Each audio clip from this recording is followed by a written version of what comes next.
یہ جو مسلمان آقا کریم صلی اللہ علیہ وسلم کے اسم گرامی چومتے ہیں ایسے. علامہ شامی نے، طحطاوی نے رحمہ اللہ کتابوں میں لکھا ہے کہ جب مؤذن کہے اشہد ان محمد رسول اللہ، پہلی بار کہو صلی اللہ علیہ یا رسول اللہ. یہ آج کل کے جھگڑوں سے پہلے کے بزرگ ہیں، انہوں نے اپنی کتابوں میں یہ لکھا ہوا ہے. یہ لاہور سے یا بریلی شریف سے نہیں شروع ہوا. صلی اللہ علیہ کا یا رسول اللہ یہ طحطاوی میں بھی ہے، شامی میں بھی ہے، اور شامی کا ماخذ ہے طحطاوی، یہ اس سے بھی پہلے کے.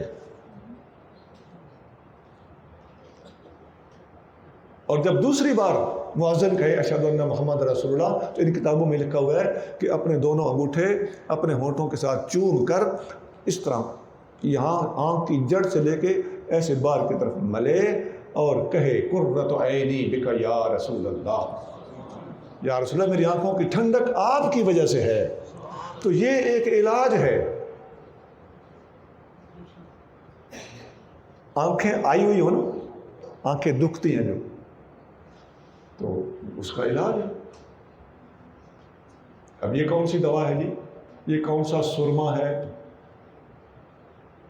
یہ کون سی آپٹاکلور ہے؟ یہ کون سا یوفریزیا ہے؟ یہ کون سا کحل الجواہر ہے؟ یہ اللہ کا کلام ہے، نبی کریم صلی اللہ علیہ وسلم کا اسم گرامی ہے، اس کو چومنا ہے، اس کی برکات ہیں. یہ روحانی چیزیں ہیں.